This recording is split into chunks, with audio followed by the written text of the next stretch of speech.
Dear Journal, he did it again. I don't know what to do.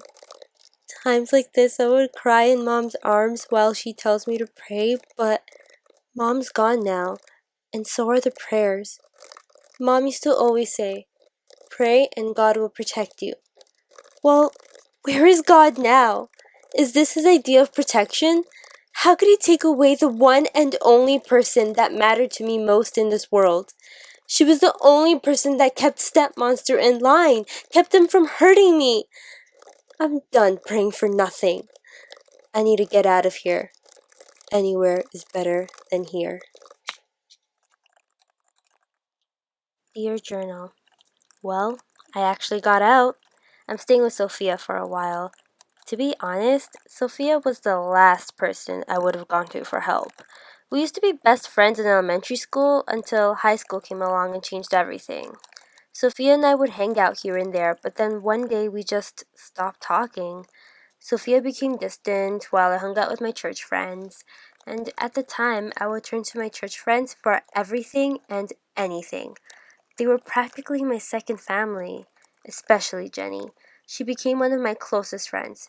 After graduation and Mom's death, I didn't bother to stay in touch with Jenny. She reminds me too much of my mom. I even took a year off instead of going away to college so then I could be alone. I really wish I didn't take a year off though, because Stepmonster was always in the living room next to my room, getting drunk while I sat in my room trying to stay as quiet as possible. Jenny used to text and email until one day she just gave up. Who would have thought that months after graduation, Sophia would have the answer to get rid of this horrible feeling I've been feeling since Mom died? At first, I didn't want to do it, but then I thought, anything is better than this anguish I feel. Sophia said that a couple of hits from her bong would make me feel better, so I did it. After a while, it really started to hit me. I mean, everything started to feel so warm and fuzzy. My body felt relaxed, while everything I touched gave me the tingles. I could have sworn there was a big iron stove warming me up as the earth rotated beneath my feet. And just like that, the stove was gone when I saw the text that Monster sent me. Everything went from feeling warm and fuzzy to feeling gloomy and depressed. I couldn't shake the feeling that Stepmonster gave me. I have to forget again. I need to.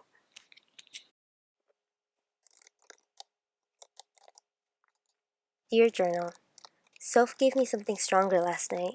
She made small lines and we took turns snorting it using rolled up paper. It felt amazing. Almost immediately, life seemed better and all my sorrows melted away. For once in my life, I felt like I was invincible, indestructible, like nothing was beyond my reach. I could have done everything in the world if I wanted to.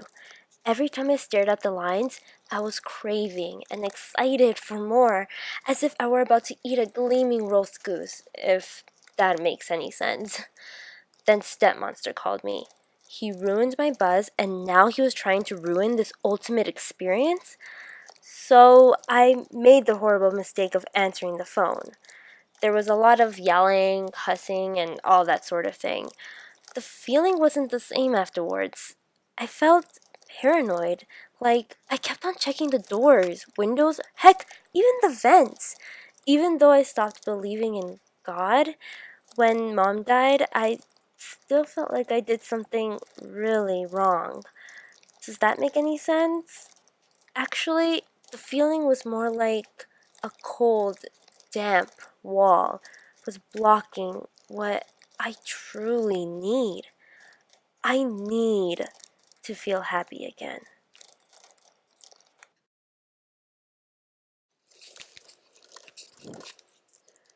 Dear Journal, I'm in a horrible mood.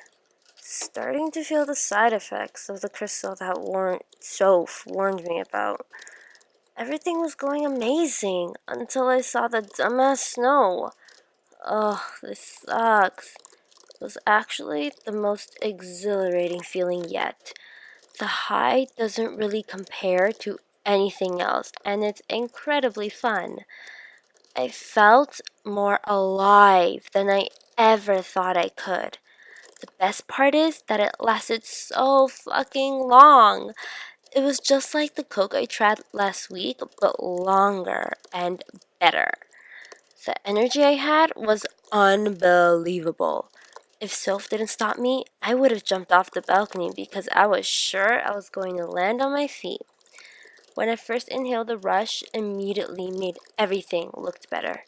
The lamp that sat in the corner of Soph's living room looked like 1,000 of bright lights that made me feel more hyped up and excited. The Pierce the Veil poster that Soph had hanging on the wall looked funnier than anything I've ever seen. After a couple of hours, I went outside to the balcony to scream from the top of my lungs when I noticed the snow outside. My mood went from feeling complete bliss to extreme heart-thumping paranoia that I am still feeling now. Why does this keep happening to me? Why can't I just be happy for 1 second, please? What's the big deal about snow? Before my mom passed, she said something that now bothers the hell out of me. Every falling snowflake reminds me of the crystals within your eyes. Now I know that's complete bullshit. How much you want to bet it was Bible related? I have brown eyes, for crying out loud. Thank you, Mom, for leaving me in my eternal hell filled with questions I don't have answers to. Ugh.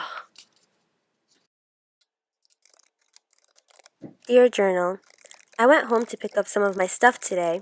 I expected to see Stepmonster sprawled on the couch, passed out like always, but he fucking wasn't. He was awake and angry. Stepmonster was still drunk from last night, so he freaked out, called me a whore, and took a swing at me. Lucky I saw it coming, so I dodged it, but I fell and bruised my arm. I ran to my room, locked the door, grabbed my stuff, and crawled out the window. Thank goodness when I got to So's house, she had something new for me to try. I didn't care what it was, as long as it helped me forget about the throbbing pain in my arm. Waiting for the others to arrive was hell. She said that it's better to try this with other people around you. And oh boy, she was right. When the others came, we decided to pop the pill at the same time. I don't think I've ever felt more at home. I felt the warmth and tingly feeling I felt when I smoked pot. I craved more, like when I snorted coke. The lights around me were as bright as they were when I smoked crystal. The love and happiness I felt was something new entirely. I didn't want it to leave. I wanted to stay in this circle of happiness forever. But sadly, all good things come to an end, and about a couple of hours later, it left me like everything else in my life, including God. I need to get it back. Dear Journal, Jenny called me this morning. She wanted to know how I was doing and if I was busy today. I told her that I was waiting for Sophia to come back from her trip tonight since we already had plans. Imagine if she knew what our plans actually are. The conversation was decent until she brought up my mom. I stopped it at there. I told her I was busy and I had to go. I feel bad, but come on. Why are you going to bring something irrelevant up? You know what? I've officially decided that I'm going to get a head start on the plan without Sophia. I'm pretty sure she won't mind, right? She'll understand how much I need this right now. Just one injection. That's all I need. According to Google, it's supposed to give you the ultimate high. That's exactly what I need. Soph said to wait until she gets back from her trip, but does she seriously think I'm going to spend New Year's alone without a little help? She'll understand, right? She knows I need this. Who needs God anyways? I have the key to everything I want in a tiny syringe that's sitting on my bed. Happiness, here I come.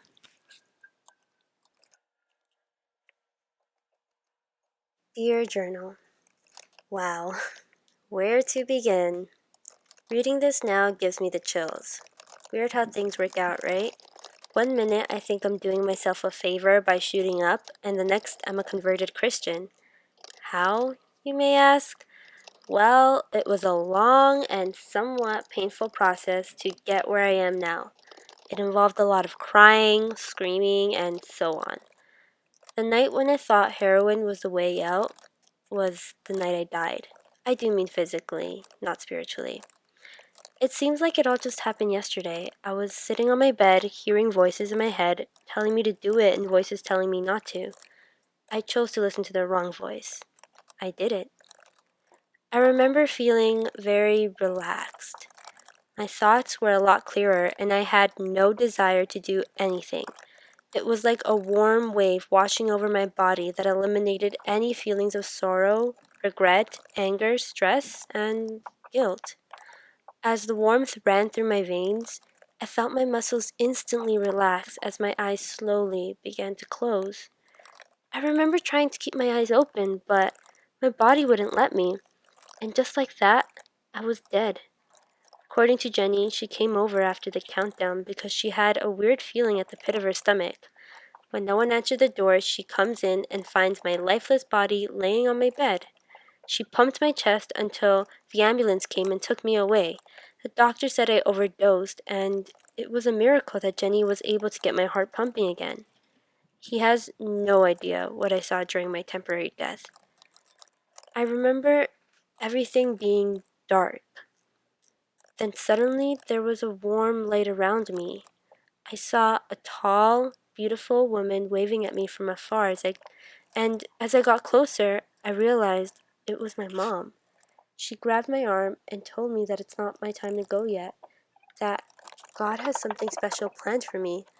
I just need to accept and embrace His love and happiness instead of looking for it somewhere else. Suddenly, she started to get farther away. I yelled out, "Why did you leave me?" And she said loud and clear, "I never did." I awoke in a hospital bed with Jenny sitting beside me. The first thing I thought of was what Mom said to me all those months ago. Every falling snowflake reminds me of the crystals within your eyes. Did Mom see a light in me that I couldn't discover for myself? Sophia called me a day later to tell me that she'll be staying with her boyfriend for a while. I told her I was in the hospital, and all she said was, "I told you not to use without me." And that was the last I heard from her. The struggle that I went through to overcome this need to find escape in drugs was difficult. But with the help of Jenny and my congregation, I feel as if a huge chain has been lifted off my back. I feel as if I'm finally free.